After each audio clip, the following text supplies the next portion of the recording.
அனைவருக்கும் வணக்கம். Good evening. நான் பேசுறது கேக்குதா? ஓ சார், கேக்குது சார். ஓகே ஓகே, நம்ம படிப்போம். என்ன நாம 7 மணிக்கு டைம் போட்டது, இப்போ 7:30 மணி ஆயிட்டுது. 7:30க்கும் ஜாயின் பண்ணாம இருக்கிறாங்க. அப்போ எனக்கு செய்ய வழி இல்லை. ஆ, நாம கிளாஸ் ஸ்டார்ட் பண்ணுவோமே.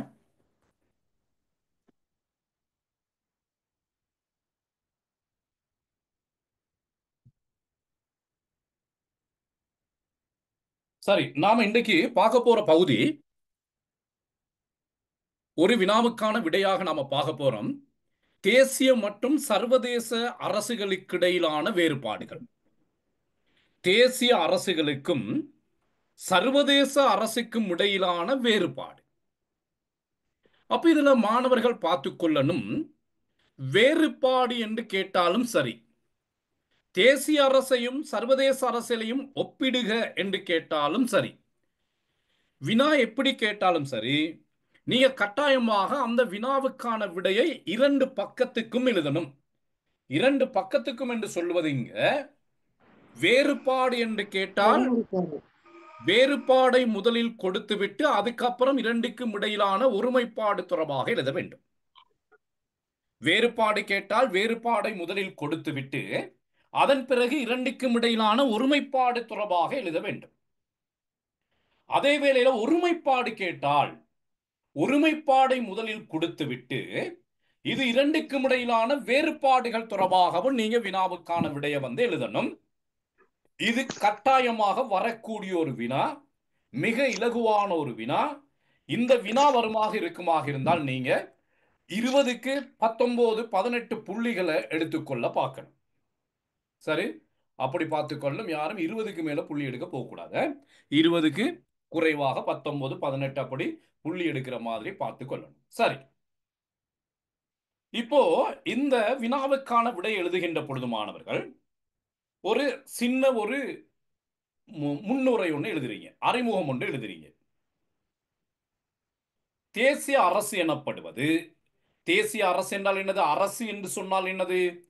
எல்லையிடப்பட்ட நிலப்பரப்பை அடிப்படையாக கொண்டு நிலைத்து வாழும் மக்களினால் அரசாங்கம் என்னும் ஸ்தாபனத்தினூடாக இறைமை அதிகாரத்தை கொண்டு சர்வதேச அங்கீகாரத்துடன் தொழிற்படுகின்ற ஒரு அமைப்பு அரசு அல்லது தேசிய அரசு என்று சொல்லப்படும். என்னது தேசிய அரசு என்று சொன்னால்? நான் ஏற்கனவே இது கிளாஸ்ல பாடமாக்க வச்சேன் உங்களை. என்னது? எல்லையிடப்பட்ட நிலப்பரப்பை அடிப்படையாக கொண்டு நிலைத்து வாழும் மக்களினால் அரசாங்கம் என்னும் ஸ்தாபனத்தினூடாக இறைமை அதிகாரத்தை பெற்று சர்வதேச அங்கீகாரத்துடன் தொழிற்படுகின்ற ஓர் அமைப்பு அரசு அல்லது தேசிய அரசு என்று சொல்லப்படும். சர்வதேச அரசியல் எனப்படுவது இந்த தேசிய அரசுகள் இரண்டோ அல்லது இரண்டுக்கு மேற்பட்ட அரசுகளோ இரண்டோ அல்லது இரண்டுக்கு மேற்பட்ட அரசுகளோ இடைவினை தொடர்புறும் முறை சர்வதேச அரசியல் என்று சொல்லப்படும். அல்லது இரண்டோ அல்லது இரண்டுக்கு மேற்பட்ட நாடுகளோ ஒன்றோடு ஒன்று தொடர்பு கொள்ளுகின்ற முறை சர்வதேச அரசியல் என்று சொல்லப்படும். ஆக இந்த வினாவுக்கான விடைய எழுதுகின்ற பொழுது தேசிய அரசியல் என்றால் என்ன, சர்வதேச அரசியல் என்றால் என்ன என்பது தொடர்பான ஒரு சின்ன ஒரு அறிமுகத்தை கொடுக்குறீங்க. இப்ப நான் சொன்ன இந்த ரெண்டு அறிமுகத்தை நீங்க எழுதுகின்ற பொழுது உங்களது வினாத்தாள்ல ஒரு 10 வரி அல்லது 12 வரி விடை வந்திருக்கு. அப்ப இந்த தேசிய அரசியல் சர்வதேச அரசியல் இரண்டையும் ஒப்பிட்டு பார்க்கின்ற பொழுது இந்த இரண்டுக்கும் இடையில் பல்வேறுபட்ட ஒருமைப்பாடுகளும் பல்வேறுபட்ட வேறுபாடுகளும் காணப்படுகின்றன. அப்ப வேறுபாடு என்று கேட்டால் வேறுபாட்டை முதலில் எழுதிவிட்டு அதன் பிறகு ஒற்றுமையை எழுத வேண்டும். தொடர்பு என்று கேட்டால் முதலில் தொடர்பை எழுதிவிட்டு இரண்டுக்கும் இடையிலான வேறுபாடுகளை எழுத வேண்டும். அப்ப நாம இங்க முதல்ல நாம இதான் இப்ப இது அவ்வளவும் உங்களது அறிமுகத்தில் வர வேண்டிய விடயங்கள். இப்ப நாம பார்க்கிறோம் இந்த தேசிய அரசுக்கும் சர்வதேச அரசுக்கும் இடையிலான ஒருமைப்பாடுகள் தொடர்பாக பார்க்கிறோம். அதுல முதலாவது நாம பார்க்கிறோம் நலன்களுக்கான போராட்டம். இந்த தேசிய அரசியலாக இருக்கலாம், சர்வதேச அரசியலாக இருக்கலாம், இரண்டிலேயுமே நலன்கள் காணப்படும். நலன்கள் என்று சொன்னால் என்னன்னு சொல்லி பார்த்திருக்கிறோம், நோக்கங்கள். இரண்டிலேயுமே ஏதாவது ஒரு நோக்கம் காணப்படும். அந்த நோக்கம் எப்படிப்பட்டவையாக இருக்கும்? ஒத்தவை அல்லாத நலன்களாக இருக்கும். தேசிய அரசுல இரண்டு கட்சிகளுக்கு இடையிலான ஒத்தவை அல்லாத நலன், சர்வதேச அரசியல்ல ஒன்று இரண்டுக்கு மேற்பட்ட அரசுகளுக்கு இடையிலான ஒத்தவை அல்லாத நலன். இந்த நலன்களை அடைந்து கொள்வதற்கான ஒரு போராட்டம், இந்த நலன்களை அடைந்து கொள்வதற்கான ஒரு மோதல் நடைபெற்று கொண்டு இருக்கும். அது தேசிய அரசியலாக இருக்கலாம், சர்வதேச அரசியலாக இருக்கலாம். இரண்டிலையுமே இந்த ஒத்தவை அல்லாத நலன்களை அடிப்படையாக கொண்டு அந்த நலன்களை அடைவதற்கான ஒரு மோதல் செயல்முறையானது இடம்பெற்று கொண்டு இருக்கும். இரண்டாவது, தேசிய அரசியலும் சரி சர்வதேசத்திலும் சரி முரண்பட்ட நலன்கள் காணப்படும். தமது முரண்பட்ட நலன்களை அடைந்து கொள்வதற்காக ஒரு அதிகார போராட்டம் நடைபெறும். அப்ப தேசிய அரசியலில் இந்த அதிகார போராட்டத்தில் அரசியல் கட்சிகள், அரசியல் கட்சி தலைவர்கள், பிரஜைகள் என்போர்கள் ஈடுபடுவார்கள். சர்வதேச அரசியலில் இந்த ஒத்தவை அல்லாத நலன்களை அடைந்து கொள்வதற்காக அதிகார போராட்டத்தில் இறைமை பொருந்திய சுதந்திர அரசுகள் இடம்பெறுகின்றன. ஆக மொத்தத்தில் இரண்டிலையுமே தேசிய அரசாக இருக்கலாம், சர்வதேச அரசாக இருக்கலாம், இரண்டிலையுமே ஒரு அதிகாரத்துக்கான போராட்டம் இடம்பெற்று கொண்டு இருக்கும். அடுத்து தேசிய அரசியலிலும் சரி சர்வதேச அரசியலிலும் சரி அதிகாரத்தினை பெற்றுக்கொள்வதற்கு, அதிகாரத்தினை நிலைநிறுத்துவதற்கு, அதிகாரத்தினை பரவலாக்குவதற்கு உளவியல் ரீதியான வழிமுறைகள் கையாளப்படும். உளவியல் ரீதியான வழிமுறைகள் என்று சொல்லுகின்ற பொழுது மக்களின் மனங்களை மாற்றுகின்ற செயற்பாடு தான் உளவியல் ரீதியான வழிமுறை. அப்ப தேசிய அரசியலிலும் இரண்டு அணிகள் அல்லது இரண்டு குழுக்கள் அல்லது இரண்டு கட்சிகள் மக்களின் மனதை மாற்றுகின்ற வகையில உளவியல் ரீதியான வழிமுறைகளை கையாளும். இப்போ தேர்தலுக்கு முன்னர் பார்த்தீங்கன்னு சொன்னால் என்பிபி, தேசிய மக்கள் சக்தி, நாங்கள் ஆட்சிக்கு வந்ததுக்கு பிறகு வெளிநாட்டில் வாழுகின்ற பிரஜைகளை போன்று இலங்கையில் வாழுகின்ற பிரஜைகளை மாற்றி அமைப்போம். இப்ப ஜனாதிபதியாக இருந்தவர் பல்வேறுபட்ட மேடைகள்ல சொல்லி இருக்கிறார். எப்படி சொன்னால் தேர்தலுக்கு முன்னர் இப்ப வெளிநாட்டுகளுக்கு நான் போயிருக்கிறேன், வெளிநாட்டுல போய் பார்க்கிற நேரத்தில் அந்த வெளிநாட்டில இருந்து இந்த இலங்கைக்கு சுற்றுலா பிரயாணிகள் போறாங்க. அந்த சுற்றுலா பிரயாணிகள் எல்லாருமே வெளிநாட்டுல பெரிய பெரிய வேலைகள் செய்யல, அவங்க பல்வேறு தரப்பட்ட வேலைகள் செய்யறாங்க. கூட்டுற தொழில் செய்யறாங்க, சுத்திகரிப்பு தொழில் செய்யறாங்க, இப்படி பல்வேறுபட்ட தொழில்களை செய்தாலும் அவர்களுக்கு போதுமான அளவு வருமானம் கிடைக்குது. அந்த வருமானத்தை அடிப்படையாக கொண்டு அந்த வெளிநாட்டவர்கள் வேறு நாடுகளுக்கு சுற்றுலா வருகின்றார்கள். இலங்கைக்கு வருகின்றவர்களும் அப்படிப்பட்டவர்கள் தான், அதில் நிறைய பேர் இருக்கின்றார்கள். அப்படிப்பட்ட ஒரு நிலைப்பாட்டை இலங்கை வாழுகின்ற மக்களுக்கும் நான் ஏற்படுத்தி கொடுப்பேன். இலங்கையில வாழுகின்ற மக்களும் இப்படி இங்கிருந்து வெளிநாடுகளுக்கு சுற்றுலா செல்லக்கூடிய அளவுக்கான ஒரு நாட்டை நான் கட்டி எழுப்புவேன் என்று மக்கள் மத்தியில் பேசினார். இது உளவியல் ரீதியான வழிமுறை. அதே நேரத்தில் ரணில் விக்ரமசிங்க என்ன சொன்னாரு? அவர் என்ன சொல்றாரு? நான் ஆட்சிக்கு வந்ததுக்கு பிறகு அரசு உத்தியோகத்தரின் சம்பளத்தை இவ்வளவாக அதிகரிப்பேன், 2048ஆம் ஆண்டில் இலங்கை ஒரு அபிவிருத்தி அடைந்த நாடாக மாற்றி அமைப்பேன். மக்களின் மனதை மாற்றுகின்ற உளவியல் ரீதியான நடவடிக்கைகள் இது தேசிய அரசியலில் காணப்படும். இதே மாதிரியான ஒரு செயற்பாடு சர்வதேச அரசியலிலும் நாடுகளை உளவியல் ரீதியாக மாற்றுவதற்காக கூட்டுக்களை ஏற்படுத்துதல், அச்சுறுத்தல்களை விடுத்துதல், கருத்து தெரிவித்தல், இப்படி உளவியல் ரீதியான வழிமுறைகள் தேசிய அரசியலும் சரி சர்வதேச அரசியலிலும் சரி கையாளப்படும். அப்ப இது தேசிய அரசியலுக்கும் சர்வதேச அரசியலுக்கும் இடையிலான ஒருமைப்பாடு. அடுத்து நம்ம பார்க்கிறோம், தேசிய அரசியலாக இருக்கலாம், சர்வதேச அரசியலாக இருக்கலாம், இரண்டிலேயுமே கட்டாயமாக இரண்டு அணிகள் காணப்படும். தேசிய அரசியல கட்டாயம் இரண்டு அல்லது இரண்டுக்கு மேற்பட்ட அணிகள் காணப்படும். ஸ்ரீலங்கா சுதந்திர கட்சி, ஐக்கிய தேசிய கட்சி, தேசிய மக்கள் சக்தி, ஐக்கிய மக்கள் சக்தி, இப்படி பல சக்திகள் இலங்கையில. அப்போ இரண்டுக்கு மேற்பட்ட சக்திகள். சர்வதேசத்திலேயும் இரண்டுக்கு மேற்பட்ட அணிகள் அல்லது நாடுகள், ஒவ்வொன்றும் பலம் பெறுவதை நோக்கமாக, பலத்தை பெற்றுக்கொள்வதை நோக்கமாக கொண்டு தமது செயற்பாடுகளை மேற்கொள்ளப்படும்.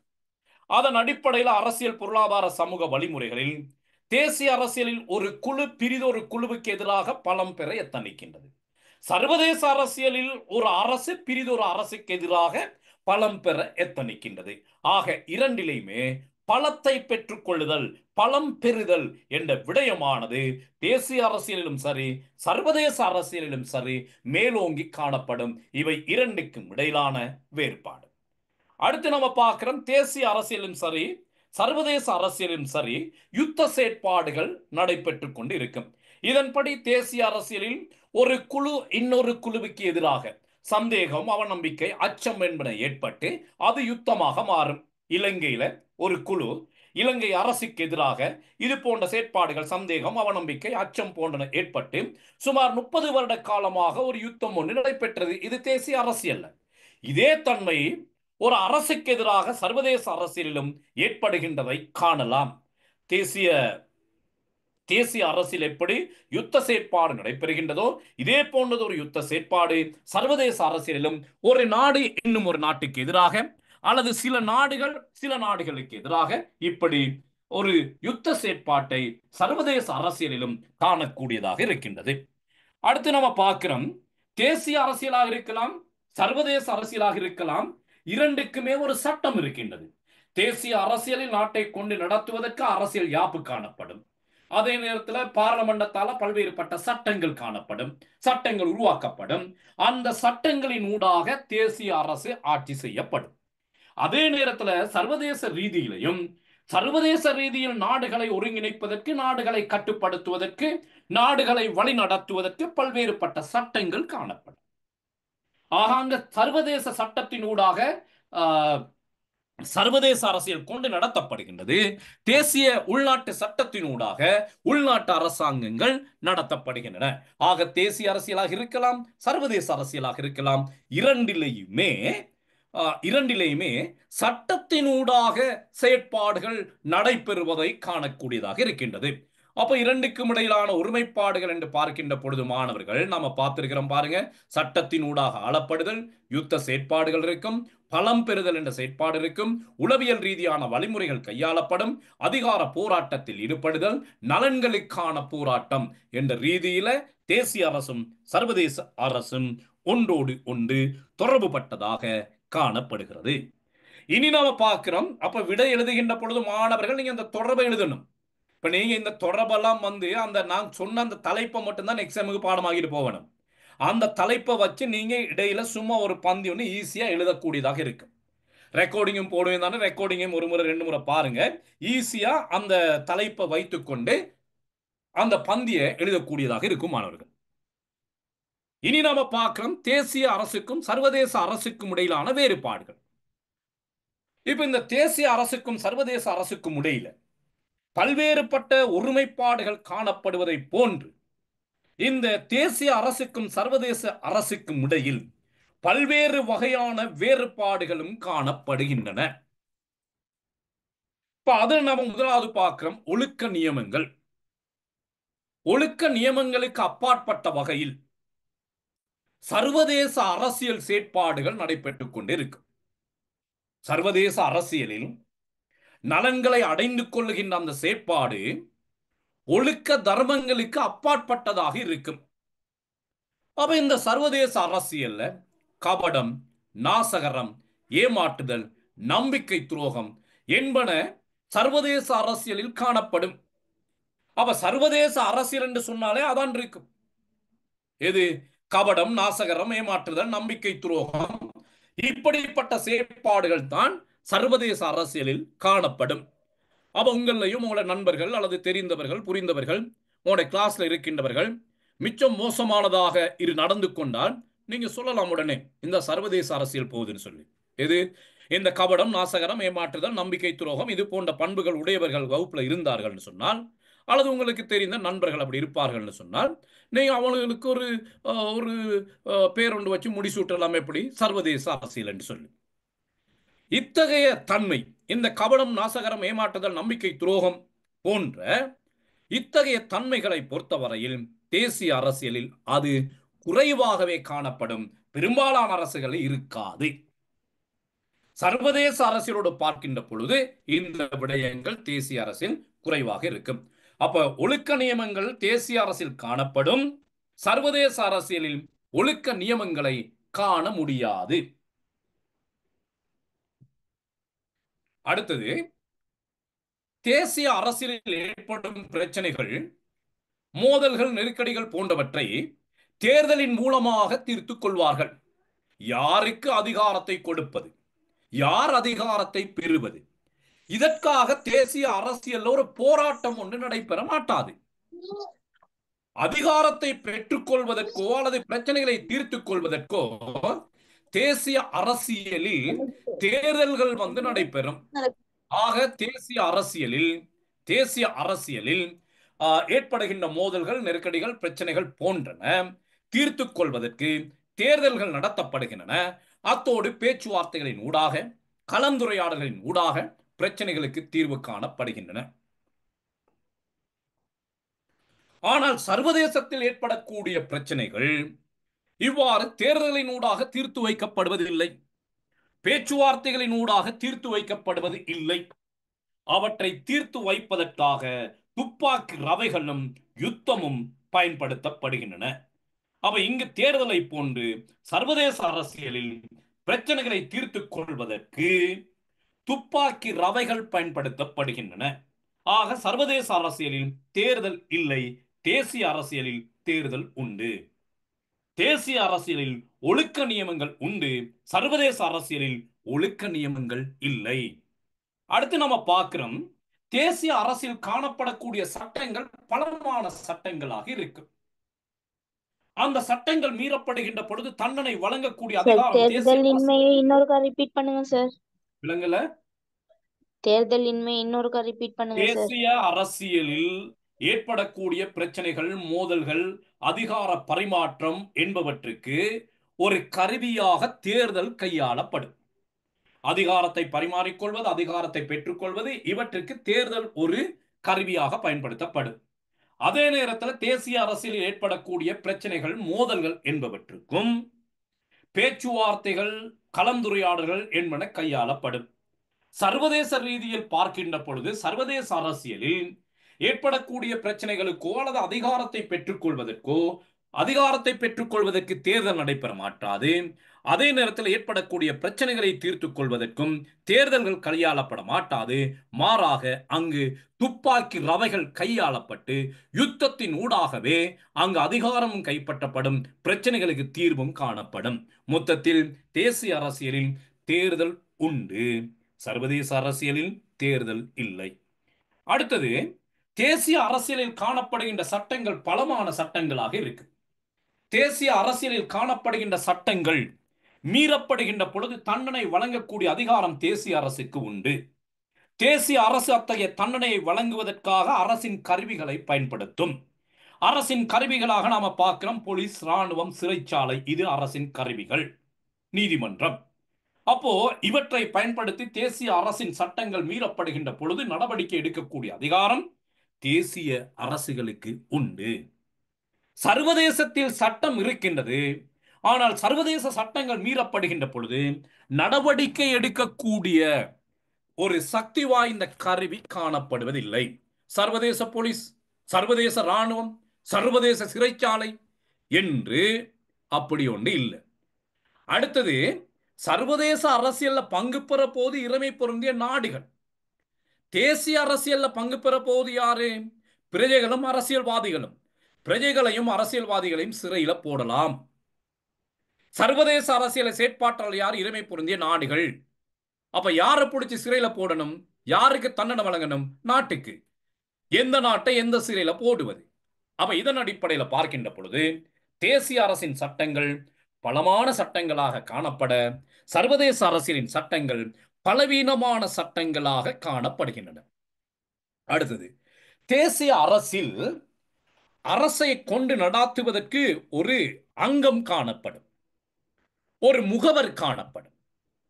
தேசிய அரசியலில் அரசை கொண்டு நடாத்துவதற்கு ஒரு அங்கம் அல்லது முகவர் என்ற கருவி காணப்படும். அதான் அரசாங்கம். அப்ப இந்த அரசாங்கத்தை அடிப்படையாக கொண்டு தான் அரசுகளின் இருப்பு, பாதுகாப்பு, கௌரவம், பொருளாதாரத்தை கட்டி எழுப்புதல், தேசிய பிரச்சனைகளுக்கு தீர்வு காணுதல், பாதுகாப்பு, இது போன்ற விடயங்கள் அரசாங்கம் என்னும் ஸ்தாபனத்தினூடாக கொண்டு நடாத்தப்படும் தேசிய அரசியல். தேசிய அரசு நேரடியாக தொழிற்பட மாட்டாத அரசாங்கம் என்னும் ஸ்தாபனத்தின் ஊடாக தொழிற்படும். சர்வதேசத்தில் சர்வதேச அரசை கொண்டு நடாத்துவதற்கு அத்தகைய அரசாங்கம் ஒன்று இல்லை. ஆகவே அரசாங்கம் இல்லாத ஒரு ஆட்சி சர்வதேசத்தில் காணப்பட தேசிய அரசில் அரசாங்கத்துடனான ஒரு ஆட்சி காணப்படுகிறது. சார், அப்ப வீட்டோ அதிகாரத்தை பயன்படுத்தி செய்யப்படுற வீட்டோ அதிகார ராணுவம் அப்ப எதுல சார் வரும்? வீட்டோ அதிகாரம் யாருக்கு இருக்குது? வீட்டோ அதிகாரம் யாருக்கு இருக்குது? அது அமெரிக்க ஜனாதிபதிக்கு மட்டும். அது அமெரிக்க ஜனாதிபதிக்கு இருக்குது. அப்ப அதை நாம சர்வதேச அரசியலோட தொடர்புபடுத்த இயலாது. சர்வதேச அரசியலோட தொடர்புபடுத்த இயலாது. அப்ப அதெல்லாம் அமெரிக்க ஜனாதிபதி தன்னுடைய அதிகாரத்தை பயன்படுத்தி உலகை கட்டுப்படுத்துகின்ற ஒரு செயற்பாடே ஒழிய அது சர்வதேச சட்டத்தினூடான செயற்பாடு அல்ல. சரி, சர்வதேசத்தில் அரசாங்கம் என்ற அமைப்பே இல்லை. ஓகே, அதான் விடயம். எதுவும் டவுட் இருந்தா கேட்டுக்கொள்ளுங்க குயிக்கா. சரி சார். Okay, right. அடுத்து நம்ம பார்க்கணும் கருவிகளின் பயன்பாடு. சர்வதேச அரசியலில் ஒவ்வொரு அரசும் தமது நோக்கங்களை அடைந்து கொள்வதற்காக சில கருவிகளை பயன்படுத்துகின்றன. நோக்கங்களை அடைந்து கொள்வதற்காக சில கருவிகளை பயன்படுத்திக் கொள்கின்றன சர்வதேச அரசியலில்.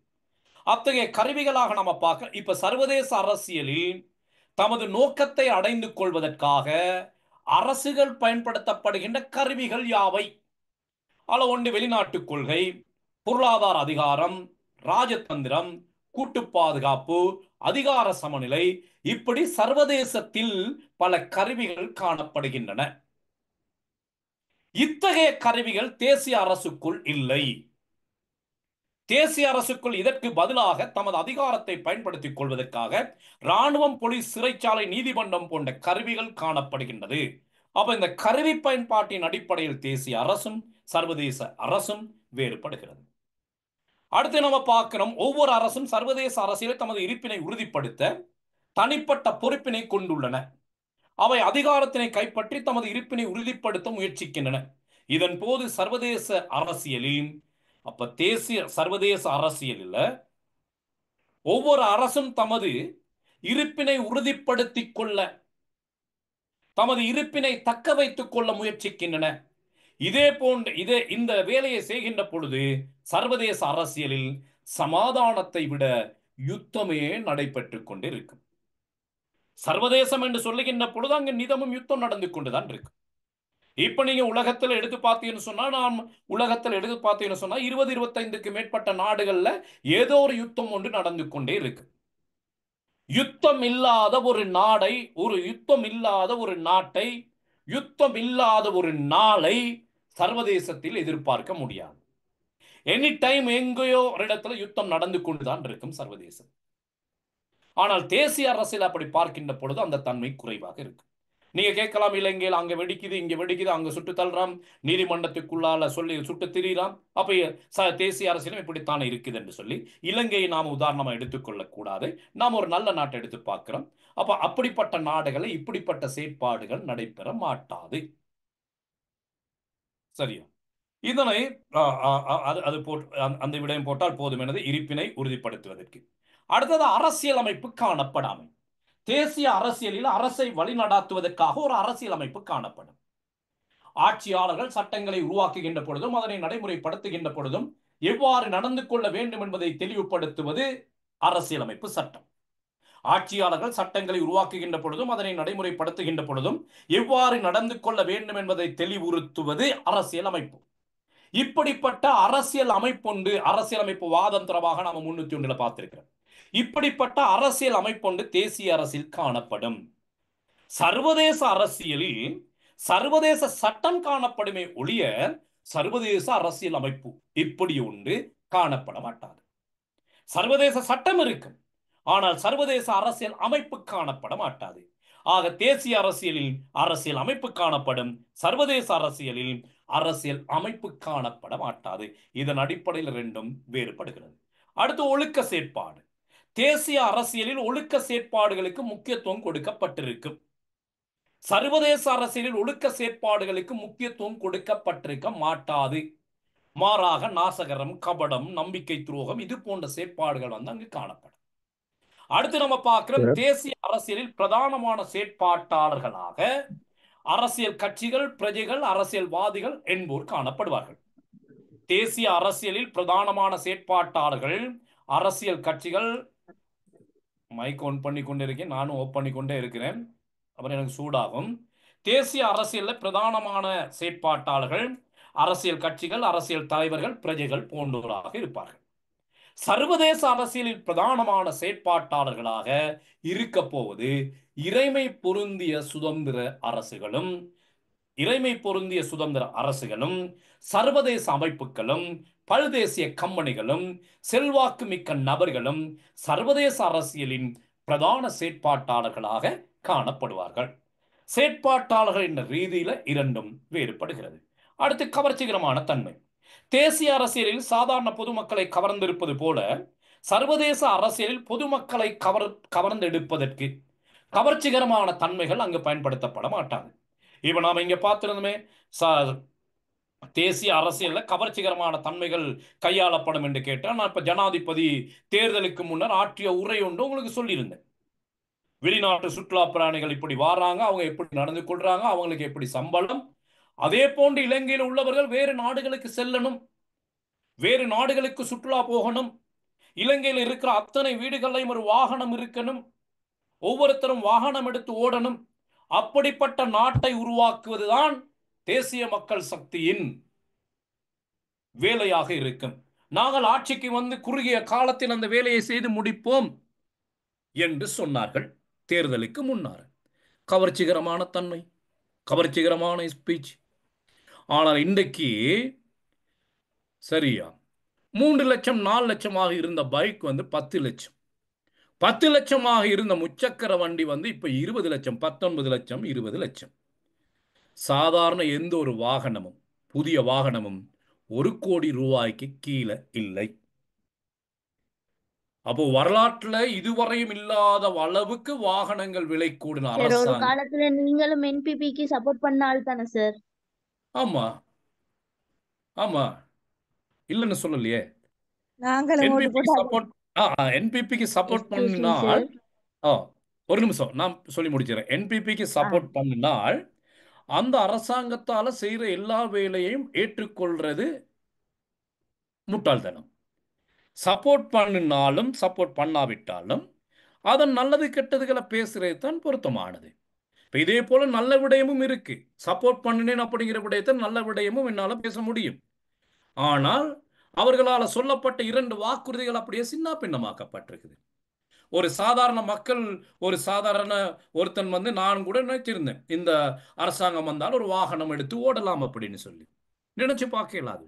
கோடி ரூபாய்க்கு மேல எதிர்பார்ப்பு உடைச்சிட்டாங்க என்ன சார்? மட்டும் இல்ல சார், எதிர்பார்ப்பு. நிறைய விஷயங்களை செஞ்சிருக்காங்க. எப்படின்னா திருடர்களை பிடிக்கிறோம், வெளிநாட்டுக்கு கொண்டு போன காசை எடுத்து வருவோம், எத்தனை வாக்குகளை தந்தாங்க, எதுவும் செய்யல. ஓகே, ஒத்துக்கொள்ளும், எதுவும் செய்யல. என்ன சுதந்திர அதுக்கு தின முதல் விழாவுக்கு, ஜொப்காரன் சொல்லி ஜொப்பே தரலையே சார் இன்னும்.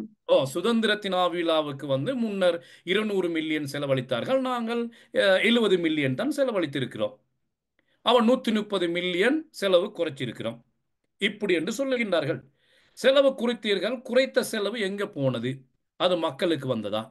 70 வருடமாக 100 ரூபாய்க்கு இருந்த தேங்காய் 70 நாள்ல 200 ரூபாய்க்கு போனது. 70 வருடங்களாக தேங்காய் விலை 100 ரூபாய்க்கு வாரத்துக்கு 70 வருடங்கள் எடுத்தது. 100 ரூபாயிலிருந்து அந்த தேங்காய் 200 ரூபாய்க்கு போறதுக்கு எடுத்துக்கொண்ட நாட்கள் வந்து 70 நாட்கள். நாங்கள் ஆட்சிக்கு வரும்போது அரிசி 180 ரூபாய், தற்போது 250 ரூபாய். அது நல்ல அரிசி, அதை விட விலையாக இருக்கு. ஓகே, இப்படி நல்லதையும் பேசலாம், கெட்டதையும் பேசலாம்.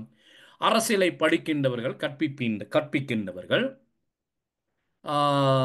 என்ன அரசியல் கொள்கையாக இருந்தாலும் சரி, அந்த கொள்கையை விமர்சன ரீதியாக பார்க்க தெரிஞ்சிருக்கணும். நான் பேசுறது ஓகேயா? Okay sir. ஓகே. இப்ப என்பிபி என்பிபி மோசம்னு சொல்லி பேசுனேன். இப்ப இது ஒரு 15 நிமிஷம் பேசுனேன்னு சொன்னா நீங்க அவ்வளவு பேர் என்பிபி இன்னும் நல்லோன்னு சொல்லி சொல்லுவீங்க. அப்படியே என்னால பேச இயலும். ஒரு 15 நிமிடம் என்பிபி நல்லம் அப்படிங்கிற முறையில அவங்க செய்த வேலைகளை அதை வச்சு பேசுனேன்னு சொன்னால், அட இதை நாம விளங்கி கொள்ளாம இருந்தோமா என்று நீங்க முடிவெடுப்பீங்க. நான் இப்ப அந்த கோணத்துல பேசல. இப்பொழுது நானும் அதிருப்தி அடைஞ்சிருக்கிற ஒரு இலங்கை குடிமகன் என்ற ரீதியில எதிராகவே நான் அந்த என்னுடைய வாதத்தை இதோட முடிக்கிறேன்.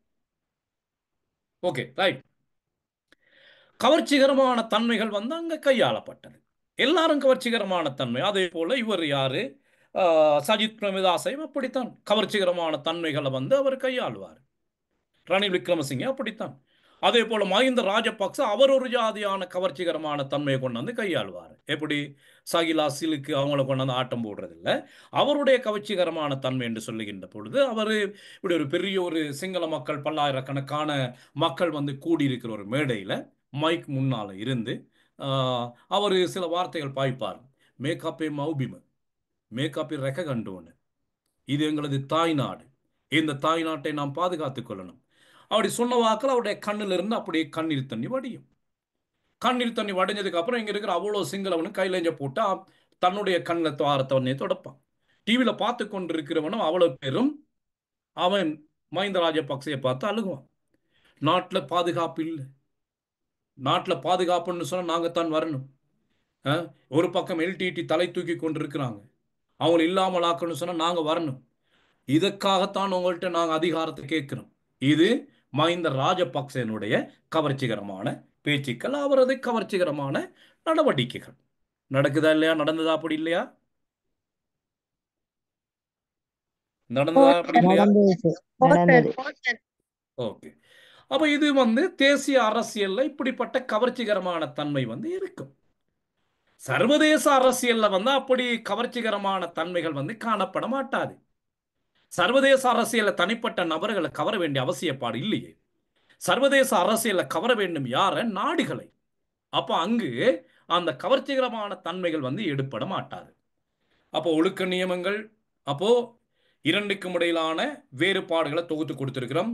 ஒழுக்க நியமங்கள் தேசிய அரசியலில் உண்டு, அங்க இல்லை. தேர்தல் தேசிய அரசியலில் உண்டு, அங்கு இல்லை. தேசிய அரசியல்ல பலமான சட்டங்கள், சர்வதேச அரசியல்ல பலவீனமான சட்டங்கள். தேசிய அரசியல்ல அரசாங்கம் காணப்படும், சர்வதேச அரசியல்ல அரசாங்கம் இல்லை.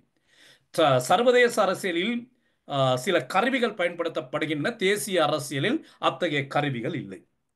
இரண்டிலேயுமே இருப்பினை உறுதிப்படுத்திக் கொள்வதற்கான தேசிய அரசியல்ல இருப்பினை உறுதிப்படுத்திக் கொள்வதற்கான நடவடிக்கைகள் மேற்கொள்ளப்படுகின்றது. சர்வதேச அரசியல் அத்தகைய தன்மை வந்து குறைவு. தேசிய அரசியலில் அரசியலமைப்பு காணப்படும், சர்வதேச அரசியலில் அரசியலமைப்பு காணப்பட மாட்டாது. எங்கு ஒழுக்க செயற்பாடு இருக்கும், அங்கு ஒழுக்க செயற்பாடு இருக்காது.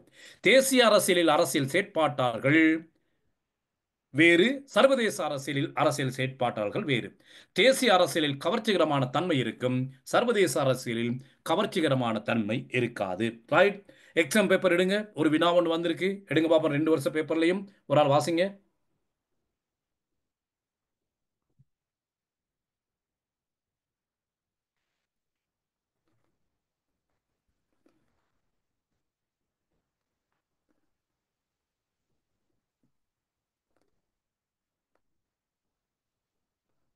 எங்க குயிக்கா?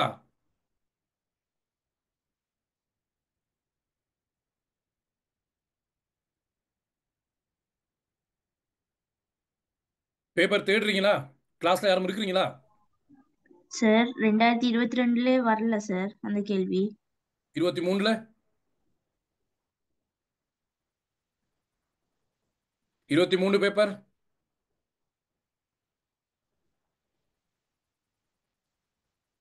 பேப்பர் யாருக்கிட்டையும் இல்லையா? இருக்கு சார், கொஞ்சம் இருங்க சார். ஓ, குயிக்கா ரெடியாகி வச்சிருக்கணும் என்ன?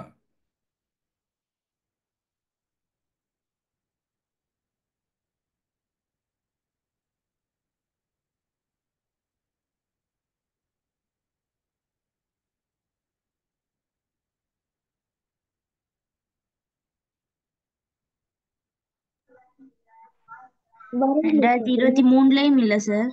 இல்ல. Right, okay. வரல. இந்த முறை உங்களுக்கான சுவர் கேள்வி இது. சரியா? நிச்சயமாக வரக்கூடிய ஒரு பகுதி தேசிய அரசியலையும் சர்வதேச அரசியலையும் ஒப்பிடுக அல்லது வேறுபடுத்துக. எப்படி சார் கேட்டாலும் ஓகே. ஒற்றுமை கேட்டா வேற்றுமையும் கீழே எழுதத்தானே சார் வேணும். ஒற்றுமையை கேட்டால் ஒற்றுமையை முதல்ல எழுதி ஓ வேற்றுமையும் சார். இருக்கின்றது என்பதை எழுதணும். வேற்றுமையை கேட்டால் வேற்றுமையை எழுதி பல ஒருமைப்பாடுகளும் இருக்கின்றது என்று விடையை எழுதணும். Okay sir. ஓகே. இந்த முறை கட்டாயமாக 100% இந்த வினா வரும். அவர் ரெடி பண்ணி கொண்டு போங்க. மிச்சம் லேசான ஒரு கேள்வி. மிச்சம் லேசான ஒரு கேள்வி தானே? ஓ சார்.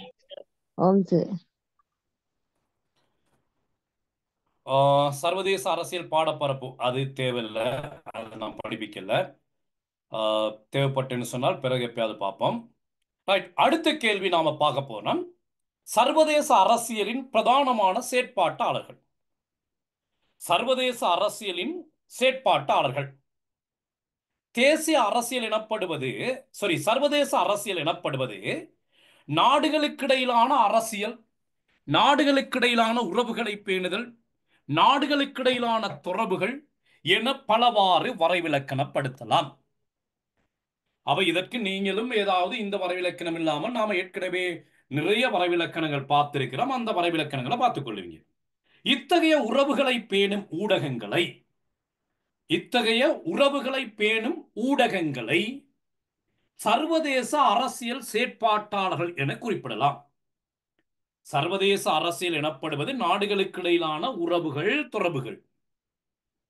அப்போ சர்வதேச அரசியலில் நாடுகளுக்கிடையிலான உறவுகளையும் தொடர்புகளையும் பேணுகின்ற செயற்பாட்டை மேற்கொள்ளுகின்றவர்கள் சர்வதேச அரசியல் செயற்பாட்டாளர்கள் என அழைக்கப்படுகின்றார்கள். அத்தகைய செயற்பாட்டாளர்களை பின்வருமாறு வகைப்படுத்தி நோக்கலாம். அதில் ஒன்று அரசு தொடர்பான செயற்பாட்டாளர்கள், அரசு அல்லாத செயற்பாட்டாளர்கள், பல்தேசிய கம்பெனிகள், கீர்த்திமிகு தனிநபர்கள், பயங்கரவாத குழுக்கள், அதிகாரமிக்க அரசுகளின் தலைவர்கள், பயங்கரவாத குழுக்கள், ரெண்டு முறை வந்துட்டது, சர்வதேச வங்கிகள், பிராந்திய நிறுவனங்கள், நட்பு கூட்டுக்கள். இதுதான் சர்வதேச அரசியலின் பிரதானமான செயற்பாட்டாளர்கள். அப்ப இந்த செயற்பாட்டாளர்கள் என்று கேள்வி கேட்டால் இதுல நீங்க ஒரு 4-5 செயற்பாட்டாளர்களை கொடுத்து விளக்குறீங்கன்னு சொன்னால் போதும். அவ்வளவையும் கொடுக்க வேண்டிய அவசியப்பாடு இல்லை, கொடுத்தாலும் பிழை இல்லை. நாம பார்க்கிறோம் சர்வதேச அரசியல் செயற்பாட்டாளர்கள். முதலாவது அரசு தொடர்பான செயற்பாட்டாளர்கள். அரசு தொடர்பான செயற்பாட்டாளர்கள் ஆனா முதலாவது வரப்போவது தேசிய அரசுகள். அடுத்தது ஆவண்ணா சர்வதேச அரசு தொடர்பான நிறுவனங்கள். அரசு தொடர்பான செயற்பாட்டாளர்களை இரண்டா பிரிக்கிறோம். தேசிய அரசுகள், சர்வதேச அரசு தொடர்பான நிறுவனங்கள். இனி நம்ம பார்க்கிறோம் தேசிய அரசுகள். சர்வதேச அரசியலின் பிரதானமான செயற்பாட்டாளராக காணப்படுவது இறைமை பொருந்திய அரசுகள், தேசிய அரசுகள். 1648 ஆண்டில் வெஸ்பாலியா உடன்படிக்கையின் பின்னர் இறைமை பொருந்திய தேசிய அரசுகளே சர்வதேச அரசியலின் பிரதான அலகுகளாக வளர்ச்சியடைய ஆரம்பித்தது. 1600 ஆண்டுகளுக்கு பிறகு இறைமை பொருந்திய அரசுகள் தான் சர்வதேச அரசியலின் பிரதானமான செயற்பாட்டாளர்கள். காலப்போக்கில் அரசுகளின் எண்ணிக்கை படிப்படியாக அதிகரித்து வந்த நிலையில் 1945 ஆண்டு ஐக்கிய நாடுகள் தாபனம் தாபிக்கப்பட்ட பின்னர் 51 அரசுகள் அதில் உறுப்பு நாடுகளாக இடம்பெற்றன. தற்போது இவ்வெண்ணிக்கை 193 ஆகும். உறுப்புரிமை பெறாத அரசுகளையும் சேர்த்தால் 200 தாண்டும். இவை இறைமை பொருந்திய தன்னாதிக்கம் கொண்ட அரசுகளாக காணப்படுகின்றன.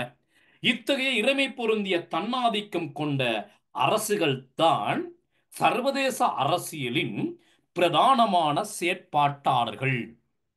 அவை இத்தகைய இறைமை கொண்ட இந்த அரசுகள் பருமன், சனத்தொகை, பொருளாதாரம், இராணுவ பலம் என்பவற்றின் அடிப்படையில் வேறுபட்டு இருந்தாலும் சகல அரசுகளும் சர்வதேச அரசியலில் ஒத்த அந்தஸ்தை உடையனவாக காணப்படுகின்றன. அப்ப இத்தகைய ஒத்த அந்தஸ்து உடைய இறைமை பொருந்திய சுதந்திர அரசுகள் தான் சர்வதேச அரசியலின் பிரதான செயற்பாட்டாளர்களாக தொழிற்பட்டு வருகின்றன. சரி, அப்போ அடுத்தது மாணவர்கள், இதுல இந்த விளக்கத்தை இன்னும் கொஞ்சம் நாம் விரிவா போயிருக்கிறேன். இப்படி ஒரு கேள்வி கேட்கலாம். சர்வதேச அரசியலில் தேசிய அரசுகளின் பண்புகளை ஆராய்க. சர்வதேச அரசியல்ல தேசிய அரசுகள் தான் பிரதானமான செயற்பாட்டாளர் என்று பார்த்திருக்கிறோம்.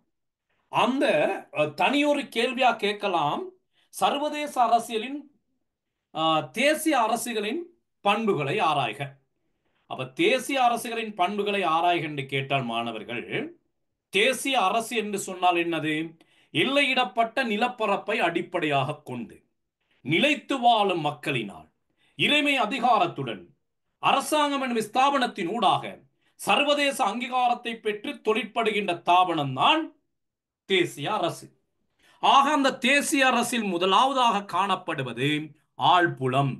தேசிய அரசு என்று சொல்லுகின்ற பொழுது அங்கு நிச்சயமாக ஒரு ஆழ்புலம் காணப்படும். ஆழ்புலம் எனப்படுவது எல்லையிடப்பட்ட நிலப்பரப்பு. எல்லையிடப்பட்ட நிலப்பரப்பு, அதாவது மொழி, சமயம், கலாச்சாரம் என்பவற்றை பேணும் வகையில் ஒரு அரசுக்கு கட்டாயமாக ஒரு ஆழ்புலம் ஒன்று காணப்படும்.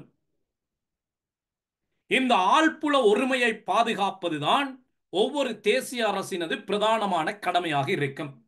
ஆழ்புலம் எனப்படுவது மாணவர்கள் எல்லையிடப்பட்ட நிலப்பரப்பு.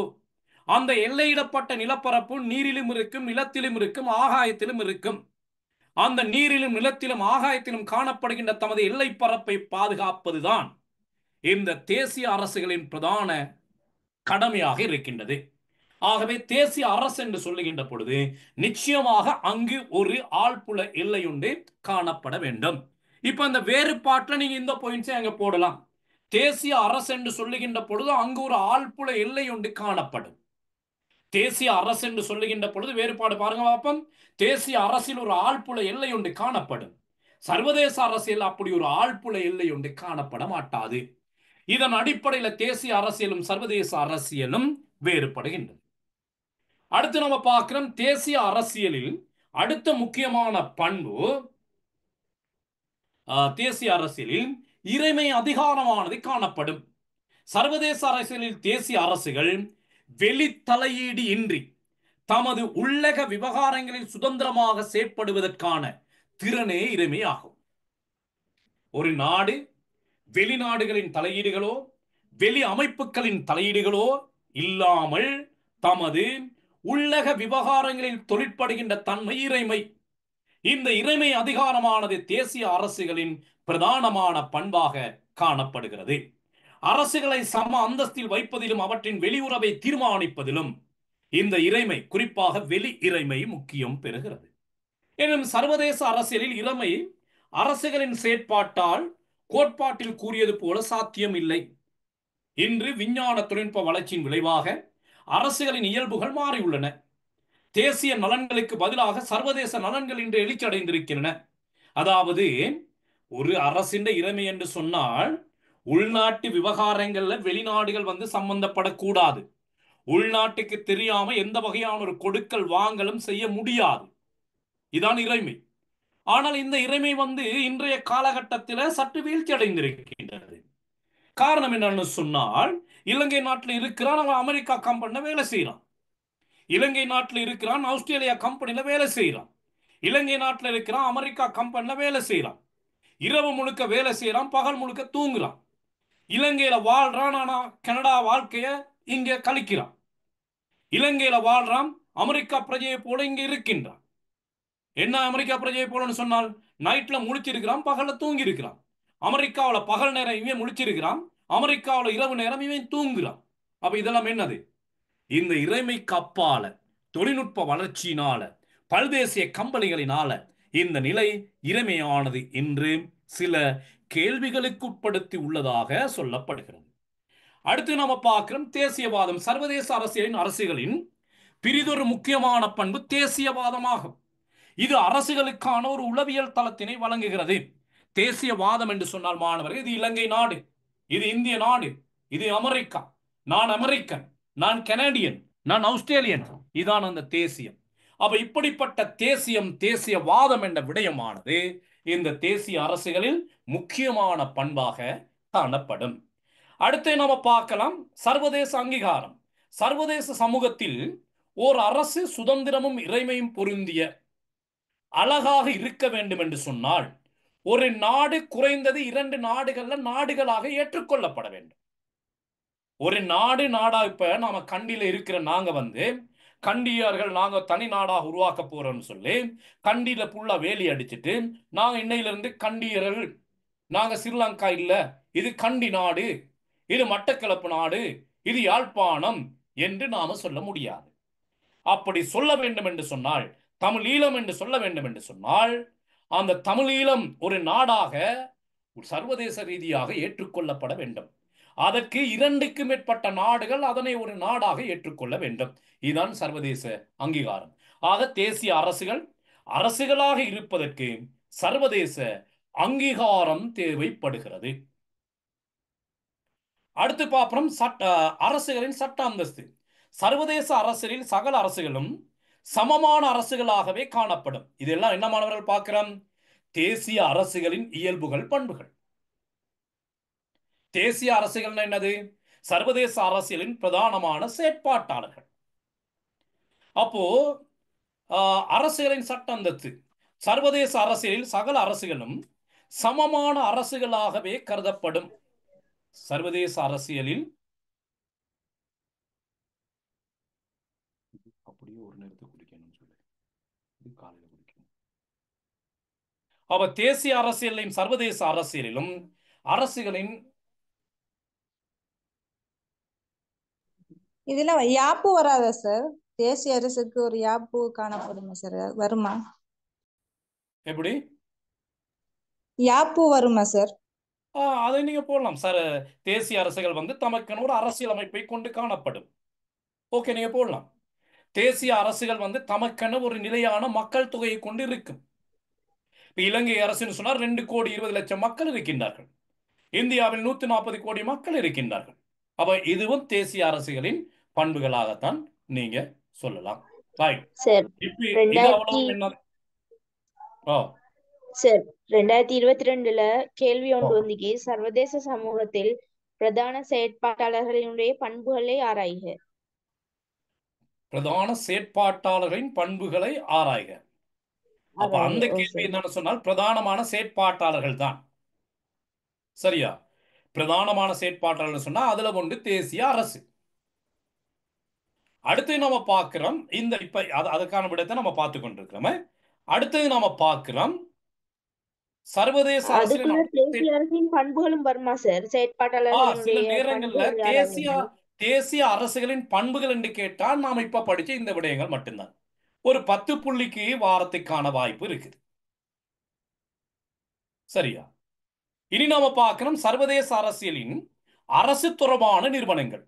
சர்வதேச சமூகம் தமது தொடர்புகளை இலகுப்படுத்திக் கொள்வதற்கும் ஒழுங்குபடுத்திக் கொள்வதற்கும் சர்வதேச சமூகம் தமது தொடர்புகளை இலகுப்படுத்திக் கொள்வதற்கும் ஒழுங்குபடுத்திக் கொள்வதற்கும் பொதுநலனை விருத்தி செய்து கொள்வதற்கும் இறைமை பொருந்திய ஒன்றுக்கு மேற்பட்ட அரசுகள் இணைந்து உருவாக்கி கொண்ட நிறுவனங்கள் அல்லது நிறுவன தொகுதிகள் சர்வதேச அரசியலின் அரசு தொடர்பான நிறுவனங்கள் என்று சொல்லப்படும்.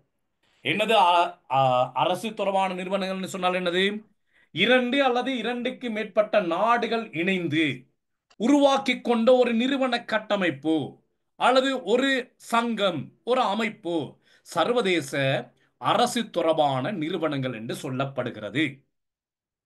2 அல்லது 2க்கு மேற்பட்ட அரசுகள் ஒன்று சேர்ந்து சர்வதேச சமூகத்தால் தொடர்புகளை இலகுப்படுத்திக் கொள்ளவும் முறைப்படுத்தவும் பொதுநலனை ஏற்படுத்திக் கொள்வதற்கும் பல்வேறு துறைகளுக்கிடையே உருவாக்கப்பட்டுள்ள நிறுவன தொகுதிகள் இன்டர் கவர்மெண்டல் ஆர்கனைசேஷன், சர்வதேச அரச சார்பு நிறுவனங்கள் என்று சொல்லப்படுகிறது. IGO. இதுக்கு என்னன்னு சொல்லுவோம்? IGO. அரச சார்பற்ற நிறுவனங்கள் என்ன சொல்லுவோம்? INGO. இது IGO. அப்ப அத்தகைய நிறுவனங்களாக நாம பார்க்கிறோம் ஐக்கிய நாடுகள் தாபனம், இந்த சர்வதேச அரச சார்பு நிறுவனங்கள்ல மிக பிரதானமானது. இந்த ஐக்கிய நாடுகள் தாபனம் இன்றைக்கு 193 இறைமை பொருந்திய அரசுகளை தமது அங்கத்தவர்களாக கொண்ட மிகப்பெரிய சர்வதேச அரச சார்பு நிறுவனமாக காணப்படுகிறது. அப்ப இது சர்வதேச அரசியலின் பிரதானமான செயற்பாட்டாளர். இதற்கு அப்பால் 3க்கு மேல் அங்கம் பெறும் சர்வதேச அரச சார்பு பிராந்திய அமைப்புகளும் பல காணப்படுகின்றன. உதாரணமாக சார்க் அமைப்பு 8 நாடுகள், ஏசியான் அமைப்பு, ஐரோப்பிய ஒன்றியம், இப்படி பல பிராந்திய அமைப்புகளும் காணப்படுகின்றன. அதே நேரத்தில் சர்வதேச அரச சார்பு நிறுவனங்களாக பாதுகாப்பை அடிப்படையாக கொண்டு உருவாக்கப்பட்ட நேட்டோ, வார்சோ இது போன்ற சர்வதேச அரச சார்பு நிறுவனங்களும் காணப்படுகின்றன. பாருங்க, 3க்கு மேற்பட்ட அங்கம் வகிக்கும் சர்வதேச நிறுவனங்கள்: சார்க் அமைப்பு, ஐரோப்பிய ஒன்றியம், சர்வதேச நாணய நிதியம், உலக வங்கி, உலக சுகாதார தாபனம், உலக உணவு விவசாய ஸ்தாபனம், உலக காலநிலை நிறுவனம், கிழக்காசிய ஒத்துழைப்பு மையம், வட அத்லாந்திக் உடன்படிக்கை நேட்டோ இப்படி காணப்படுகிறது. இது அவ்வளவு என்னது? சர்வதேச அரச சார்பு நிறுவனங்கள். இது சர்வதேச அரசியலின் மற்றொரு முக்கியமான செயற்பாட்டாளராக காணப்படுகிறது. அடுத்து நாம பார்க்கிறோம், சர்வதேச அரசியலின் மற்றொரு செயற்பாட்டாளர் தான் சர்வதேச அரச சார்பற்ற நிறுவனங்கள். சர்வதேச அரச சார்பற்ற நிறுவனங்கள் தேசிய அரசுகளின் உத்தியோகபூர்வ அரசியல் பிரதிநிதித்துவம் காணப்படாத தேசிய அரசுகளின் உத்தியோகபூர்வ பிரதிநிதித்துவம் காணப்படாத சர்வதேச அமைப்புகளின் வலையமைப்புகளை, அப்ப இங்க தேசிய அரசுகள் அங்க அங்கத்துவம் வகிக்காது. உத்தியோகபூர்வமாக தேசிய அரசுகள் அங்கம் வகிக்காத, உத்தியோகபூர்வமாக தேசிய அரசுகள் அங்கம் வகிக்காத சர்வதேச அமைப்புகளின் வலையமைப்புகளை சர்வதேச அரச சார்பற்ற நிறுவனங்கள் என அடையாளப்படுத்த முடியும். சொல்லி பாருங்க, தேசிய அரசுகளின் உத்தியோகபூர்வமான அங்கத்துவமற்ற சர்வதேச வலையமைப்புகளை சர்வதேச அரச சார்பற்ற நிறுவனங்கள் என அடையாளப்படுத்துகின்றன. இந்த சர்வதேச அரச சார்பற்ற நிறுவனங்கள் விசேடமாக ஒரே ஒரு நோக்கத்தை கொண்டதாகவோ அல்லது ஒன்றுக்கு மேற்பட்ட நோக்கத்தை கொண்டவையாகவோ இந்த சர்வதேச அரச சார்பற்ற நிறுவனங்கள் உருவாக்கப்பட்டிருக்கின்றன என்று சொல்லப்படுகின்றது. உலகில் சுமார் 40,000க்கு மேற்பட்ட சர்வதேச அரச சார்பற்ற நிறுவனங்கள் காணப்படுகின்றன. இந்த 40,000க்கு மேற்பட்ட இந்த சர்வதேச அரச சார்பற்ற நிறுவனங்களும் சர்வதேச அரசியலின் பிரதானமான செயற்பாட்டாளர்களாக காணப்படுகின்றன. இத்தகைய சர்வதேச அரச சார்பற்ற நிறுவனங்களாக நாம பார்க்கிறோம் சர்வதேச செஞ்சிலுவை சங்கம், சர்வதேச மன்னிப்பு சபை, சர்வதேச ஒலிம்பிக் கவுன்சில், சர்வதேச சுற்றுலா தாபனம். இதெல்லாம் என்னது? சர்வதேச அரச சார்பற்ற தாபனங்கள், என்ஜிஓக்கள். இப்ப இது இல்லாம நீங்க உங்களோட பிரதேசங்கள்ல சில அரச சார்பற்ற நிறுவனங்களை பார்த்திருப்பீங்க. எங்க ஏரியாவில் ஒன்று இருக்குது, HDO, human development organisation, plane நிறுவனம். இப்படி எங்க ஏரியாவில் பல அரச சார்பற்ற நிறுவனங்கள் தொழிற்பட்டு வருகின்றன. இதே போல உங்களது பிரதேசங்கள் நினைக்கிறேன் வடகிழக்கில் நிறைய அரச சார்பற்ற நிறுவனங்கள் இருக்கின்றன. அந்த நிறுவனங்கள் ஒன்றை நீங்க இங்கே உதாரணமாக போடலாம். அப்ப இவை சர்வதேச அரசியலின் அடுத்த முக்கியமான செயற்பாட்டலாக இருக்கின்றன. அடுத்து நம்ம பார்க்கிறோம் சர்வதேச அரசியலின் மற்றொரு பிரதானமான செயற்பாட்டாளராக இன்று காணப்படுவது பல்தேசிய கம்பெனிகள், மல்டிநேஷனல் கம்பெனிஸ், கார்ப்பரேட் கம்பெனி என்று சொல்வார்கள். இந்தியாவில் இதை கூடுதலாக கார்ப்பரேட் கம்பெனி என்று சொல்லுகிறார். அப்போ இன்றைக்கு சர்வதேச அரசியலை தீர்மானிக்கின்ற மிக பிரதானமான நிறுவனங்களாக காணப்படுவது இந்த பல்தேசிய கம்பெனிகள். பல்தேசிய கம்பெனி என்று சொல்லப்படுவது மாணவர்கள், ஒரு அமைப்பு ஒரு நாட்டில் தமது பிரதான தலைமையகத்தை கொண்டு பல்வேறுபட்ட நாடுகளில் தமது கிளை நிறுவனங்களை உருவாக்கி தமது நடவடிக்கைகளை மேற்கொண்டு வந்தால் அது பல்தேசிய கம்பெனி. ஒரு நிறுவனம் ஒரு நாட்டில் தமது தலைமையகத்தை கொண்டு பல்வேறுபட்ட நாடுகளில் தமது கிளைகளை பரப்பி தமது நடவடிக்கைகளை மேற்கொண்டு வந்தால் அது வியாபாரமா இருக்கலாம், வர்த்தகமா இருக்கலாம், சுகாதாரமா இருக்கலாம், எப்படி சேவையாக இருக்கலாம், ஏதோ ஒரு நாட்டில் தலைமையகம் இருக்கும். உலகில் பல்வேறுபட்ட நாடுகளில் தமது பிராந்திய கிளைகள் காணப்படும். இப்படி இருக்கின்ற நிறுவனங்களை நாம சொல்லுவோம் பல்தேசிய கம்பெனிகள் என்று சொல்லுவோம். இப்ப KFC ஒரு பல்தேசிய கம்பெனி, கொக்கா கோலா ஒரு பல்தேசிய கம்பெனி, யூனிலிவர் ஒரு பல்தேசிய கம்பெனி, அகிஸ்கயார் விவசாயம் சம்பந்தமான ஒரு பல்தேசிய கம்பெனி. அவ பல்தேசிய கம்பெனிகள் 40,000 சொல்லலாம், அதை விட கூடுதலாக இருக்கு. அப்ப இப்படிப்பட்ட இந்த பல்தேசிய கம்பெனிகள் தான் இன்று சர்வதேச அரசியலை தீர்மானிக்கின்ற முக்கியமான அமைப்புகளாக காணப்படுகின்றன. அப்ப அந்த பல்தேசிய கம்பெனிகள்ல உள்நாட்டு சட்டம் செல்லுபடியாகாது. கொக்கா கோலா கம்பெனின்னு சொன்னா கொக்கா கோலா கம்பெனி அமெரிக்காவில் விலை ஏற்றினா இங்க விலை கூடும். இலங்கையில அங்க ஒரு பாலன விலைன்னு சொல்லுவாங்களே, ஒரு கட்டுப்பாட்டு விலையை இலங்கை அரசாங்கத்தால் அங்க விதிக்க இயலாது. அது கார்ப்பரேட் கம்பெனி, பல்தேசிய கம்பெனிகள் சொல்லுகின்ற விடயங்கள். சொல்லப்படுகின்றது மாணவர்கள், சில பல்தேசிய கம்பெனிகள் உலகில் காணப்படுகின்ற அரசுகளை விட அதிகப்படியான சொத்துக்களை கொண்டு காணப்படும். சார் எலன் மாஸ்க் கம்பெனி அதெல்லாம் ஓ, அது பல்தேசிய கம்பெனி. ஒரு நாட்டுல தலைமையகம் இருக்கு, உலகத்துல எல்லா நாடுகளிலும் கிளைகள் இருக்கு. ஏன்னா அமேசான், அலி எக்ஸ்பிரஸ், டராசா, ஏன்னா அடுத்து நீங்க ஓடுற பிக்மி, ஊபர், இது எல்லாமே பல்தேசிய கம்பெனிகள்ல வரும். அவை இவையும் சர்வதேச அரசியலின் பிரதானமான செயற்பாட்டாளர்களாக காணப்படுகின்றன. ஓகே, அடுத்து நம்ம பார்க்கிறோம் சர்வதேச அரசியலில் அடுத்த முக்கியமான பிரதானமான செயற்பாட்டாளராக காணப்படுபவர்கள் கீர்த்திமிகு நபர்கள். அதாவது உலகளாவிய ரீதியில் ஏற்றுக்கொள்ளப்பட்ட தலைவர்கள் பல காணப்படுகின்றார்கள். ஒன்று பரிசுத்த போப்பாண்டவர், அன்னை தெரேசா, ஐக்கிய நாடுகள் தாபனத்தின் பொதுச் செயலாளர், பொதுநலவாய அமைப்பின் பொதுச் செயலாளர். இவர்கள் எல்லாமே உலகில் பலம் பொருந்திய கீர்த்திமிகு தனிநபர்கள்.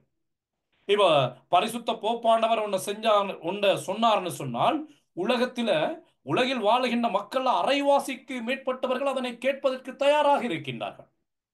அவருக்கு சுகமில்லைன்னு சொன்னால் உலகில் வாழுகின்ற அரைவாசிக்கு மேற்பட்ட மக்கள் அவருக்காக பிரார்த்தனையில ஈடுபட்டு கொண்டிருக்கின்றார்கள்.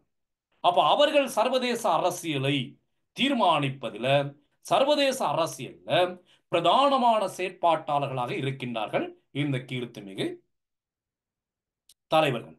அடுத்த அதிகாரமிக்க தலைவர்கள் என்று சொல்லுகின்ற பொழுது நாங்க பார்த்தீங்கன்னு சொன்னால் சில தலைவர்கள் தமது நாட்டில் மாத்திரம் அல்ல, சர்வதேச நாடுகளை கட்டுப்படுத்தக்கூடிய திறனுடையவர்களாக இருப்பார்கள்.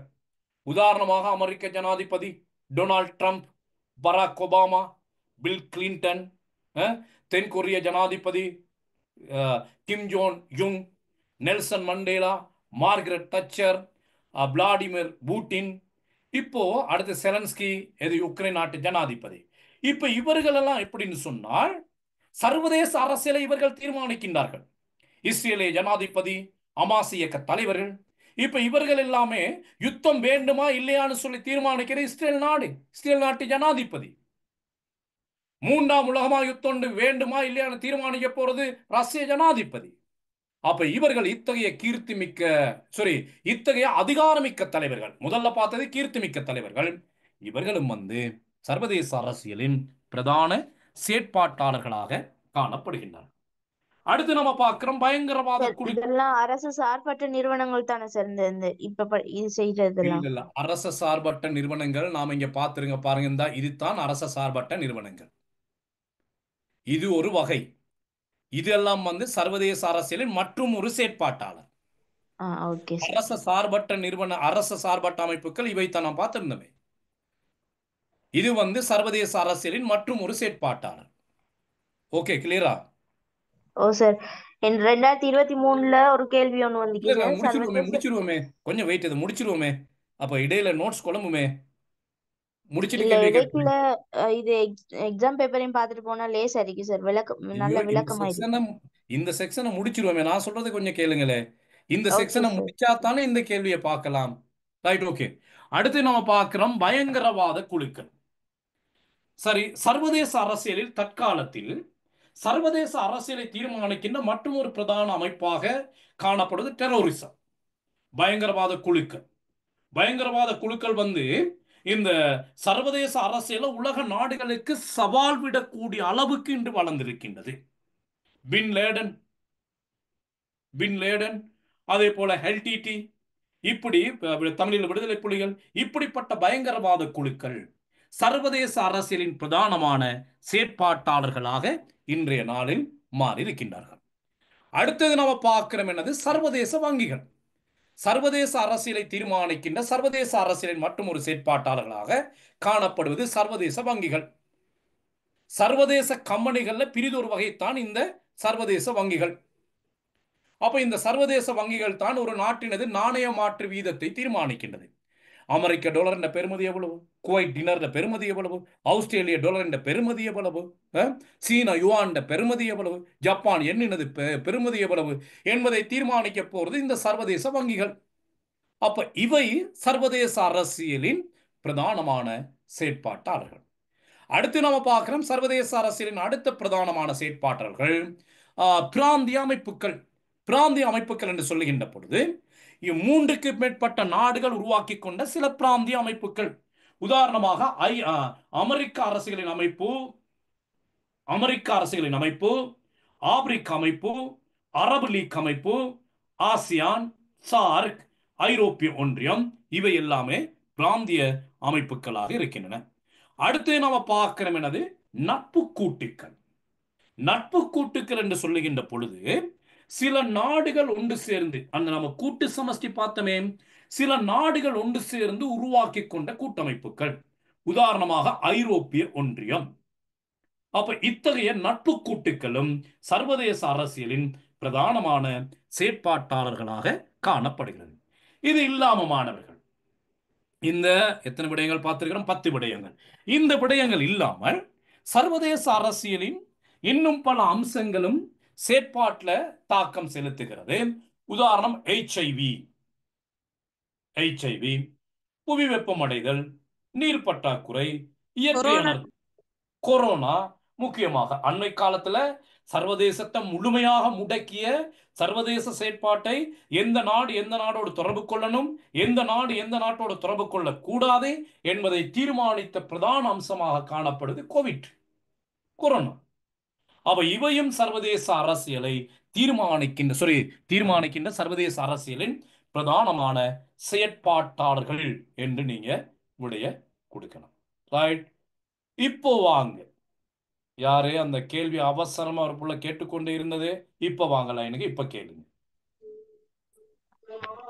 2023 சர்வதேச முறையின் அபிவிருத்தியில் அரசு சாரா செயற்பாட்டாளர்களின் செல்வாக்கை விவரிக்கு. அப்ப அப்படி வந்ததுன்னு சொன்னால், அப்படி ஒரு கேள்வி வருமா இருக்குமானால், நீங்க இந்த அரசு சார்பான நிறுவனங்கள் 2 பார்த்தும் தான் என்னாம, எது சர்வதேச அரசியலின் அரச சார்பு நிறுவனங்கள். ஒன்று என்ன பார்த்திருக்கிறோம், அரசு தொடர்பான நிறுவனங்கள், அடுத்தது தேசிய அரசுகள். இவை 2ஐயும் தவிர மற்றது எல்லாவற்றையும் நீங்க அரச சார்பற்ற நிறுவனங்களாக அடையாளப்படுத்தலாம். அங்க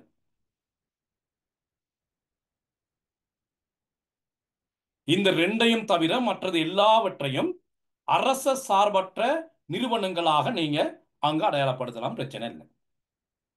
அவ்வளவும் அடையாளப்படுத்திட்டு இவற்றோடு அரச சார்பான செயற்பாட்டாளர்களும் காணப்படுகின்றன. தேசிய அரசுகள், சர்வதேச அரச சார்பு நிறுவனங்கள் இவையும் காணப்படுகின்றன என்று நீங்க விடயம் முடிச்சீங்கன்னு சொன்னால் ஒரு தரமான விடையாக இருக்கும். வேற கேள்வி? 2022 சர்வதேச சமூகத்தில் பிரதான செயற்பாட்டாளர்களினுடைய பண்புகளை ஆராய்க என்று சொல்லி வந்திருக்கிறது சார். பண்புகள் தான் இதான அந்த பண்புகள். இப்ப நாம பார்த்தே தான் பண்புகள். பண்புகள்னு சொன்னாலும் சரி, செயற்பாட்டாளர்கள் என்று கேட்டாலும் சரி, இதான் விட. ஓகே, வேற அவ்வளோதான் சார். Right, okay. 2 பகுதி இன்னைக்கு ஃபுல்லா படிச்சிருக்கிறோம். இந்த 2 பகுதி சம்பந்தமா உங்களோட மனப்பதிவு என்னது? இந்த 2 பகுதியில கேள்வி வந்தா செய்யலாமா? ஓ சார். செய்யலாம். என்ன அத்திவீரன் சத்தமே இல்ல.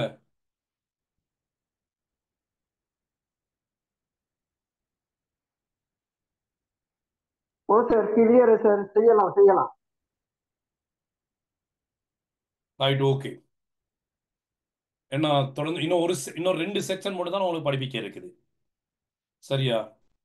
அதில் ஒன்று இந்த இந்த இது என்னது, இந்த கூட்டு பாதுகாப்பும் அதிகார சமநிலையும், அடுத்தது இந்த ஐக்கிய நாடுகள் தாபனம் சம்பந்தமாக, ஐக்கிய நாடுகள் சபை தொடர்பாக தொடர்ந்து படிக்கிறதா போதுமா? இன்னொரு கிளாஸ்ல பார்ப்போமா?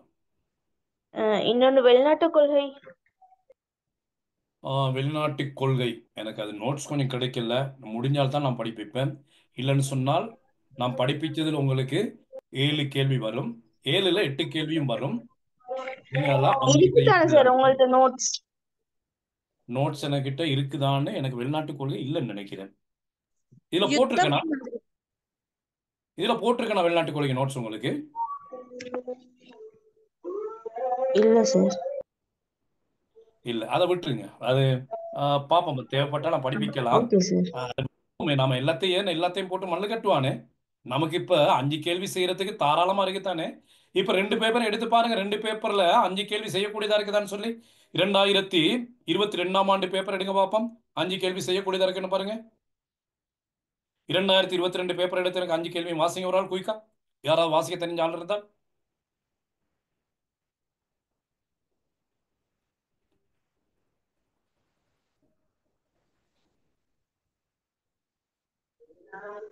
முதலாவது கேள்வி, சர்வதேச அரசியலில் இயல்பு பற்றி ஒரு கட்டுரை எழுதுக.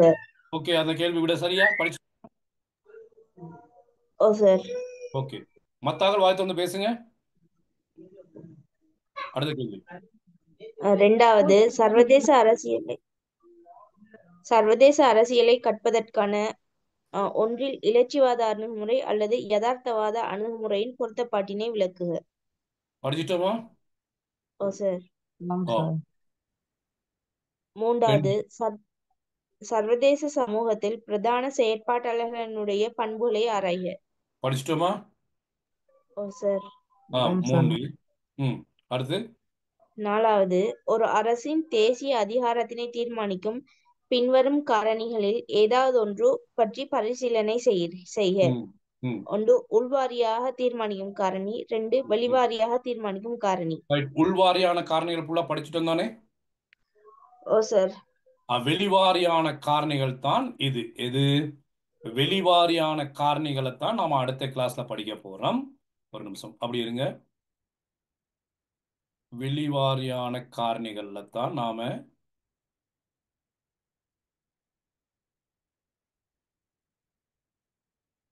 அடுத்த கிளாஸ்ல பார்க்க போறோம். கூட்டு பாதுகாப்பும் அதிகார சமநிலையும், இதான் வெளிவாரியான காரணிகள்.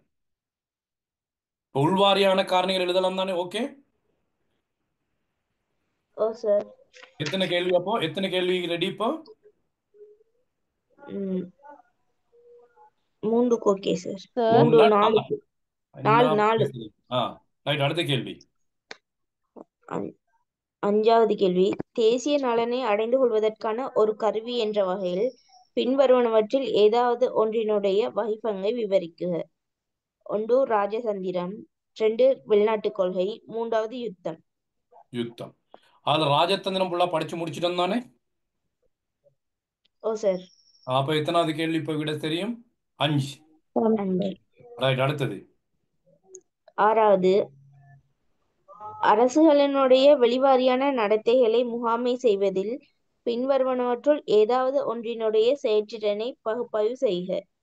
1 அதிகார சமநிலை எண்ணக்கரு, 2வது சர்வதேச சட்டம். ரைட். இப்ப அது நாம அடுத்த கிளாஸ்ல நாம அதை படிப்போம். அது அதிகார சமநிலையையும் கூட்டு பாதுகாப்பையும். Okay okay sir. ஓகே. அந்த கேள்விக்கு இந்த செமினார் கிளாஸ்ல படிக்கல. ஓகே, என்னோட பழையாக்கள் படிச்சு முடிச்சிட்டாங்க. அந்த வினாவுக்கு செமினார் கேள்வியில இன்னும் நாம படிக்கல. அடுத்த கிளாஸ்ல படிப்போம். ஓகே, அடுத்தது. ம். 7வது உலக சமாதானம் மற்றும் பாதுகாப்பினை முகாமை செய்வதற்கான கருவி என்ற வகையில் கூட்டு பாதுகாப்பு பற்றி ஒரு விமர்சன கட்டுரை எழுதுக. Right, okay. கூட்டு பாதுகாப்பு. அப்ப இது என்னது? வெளிவாரியான காரணிகளுக்கும் இதை தான் படிக்க போறோம். கூட்டு பாதுகாப்பு தனி கேள்வியும் வரும். அப்ப அடுத்த கிளாஸோட ஓகே, ரைட். அடுத்தது. 8வது கேள்வி, பின்வருவனவற்றுள் ஏதாவது இரண்டினை சுருக்க குறிப்பு எழுதுக. 1 ஊடுருவல் மற்றும் தலையிடுதல். 2வது ஐக்கிய நாடுகள் சபையும் உலக சமாதானமும். 3வது ஆயுத கட்டுப்பாடு மற்றும் பரிகரணத்தின் இயல்பு. Right, okay. அந்த 8வது கேள்வி படிப்பிக்க முடியுமான்னு எனக்கு தெரியல. டைமை பொறுத்து பார்ப்போம். அப்ப மற்ற 7 வினாக்களுக்கும் விடை எழுதக்கூடிய வகையில அடுத்த கிளாஸ்ல நீங்க ரெடி ஆகிறீங்க. அடுத்த பேப்பர்ல அப்படித்தான் இருக்கும். அதுல இத்தனைக்கு நீங்க விடை எழுதணும், 5க்கு தானே. இப்ப ஓ இந்த சார். பேப்பர்ல 5க்கு சுவரா விடை எழுத முடியுத்தானே? ஓ சார். எல்லாருக்கும் முடியுத்தானே மத்தாக்கள்? ஆம் சார். Right, okay. அப்ப நாம இப்ப நீங்க இப்ப இன்னைக்கு படிப்பிச்ச ரெண்டையும் உள்ள தெளிவா பார்த்துக்கொள்ளுங்க. இன்னும் சார், ஒரு ஓ மற்றது என்னண்டா தேசிய நலன், அது மட்டும் கொஞ்சம் விளங்கல சார். தேசிய நலன் படிப்பிக்க இல்ல. தேசிய நலன். ஓகே, அது ஓகே. பாஸ் பேப்பர்ல பாப்போம், பாப்போம். போட்டிருக்கு. ஓகே, பாப்போம். இப்படிதான் நீங்க இப்ப 8 கேள்விக்கும் ஒரு ஒரு செமினார்ல நீங்க ஆயத்தப்படுத்த ரெடி பண்ண போவாங்க. உங்களுக்கு 5 கேள்வி ஒரு பேப்பர்ல செய்ய முடியுத்தானே? ஏன்னா ஓ சார். அப்ப ஏன் நீங்க இன்னும் அந்த படிப்பிக்காத விடயத்தை பத்தி இங்க பேசிக்கொண்டிருக்கிறீங்க? உங்களுக்கு நான் இப்ப அவ்வளவும் படிப்பிச்சு ரெடி ஆக போறீங்களா? இப்ப நான் சொன்னதை மட்டும் படிப்பிச்சு 5 கேள்விக்கு விடை எழுத போறீங்க? நீங்க அதான். சொன்னது புரிஞ்சுச்சு. ஏன் நீங்க சும்மா தலையில சுமையை தூக்கி போட்டுக்கொள்றீங்க? இப்ப முழு சிலபஸும் இங்க படிப்பிக்க இயலாது. இல்ல சார், தேசிய நலன்ல ராஜதந்திரம், வெளிநாட்டு கொள்கை எல்லாம் இருக்கு சார். அப்ப அதுக்கு கீழே வரும் தானே சார். அது கொஞ்சம் ஈஸியா இருக்குது, எழுதி கொள்ளலாம். அதுக்கு தான் சார் கேட்டேன். Okay, okay. நான் பார்க்குறேன். பார்த்துட்டு டைம் இருக்குமா தான் நான் இன்னொரு எக்ஸ்ட்ரா கிளாஸ் போடுறேன். அடுத்த கிளாஸ் வந்து அடுத்த செவ்வாய்க்கிழமை நடக்கும். அப்போ அடுத்த செவ்வாய்க்கிழமையோட உங்களுக்கான 302க்குரிய பகுதியும் ஓகேயா முடிஞ்சிடும். சரி, இப்போ நீங்க அந்த கொடுத்த 2500 ரூபாய்க்கு பிரயோசனமான முறையில் வேலைகள் நடந்துட்டுதா?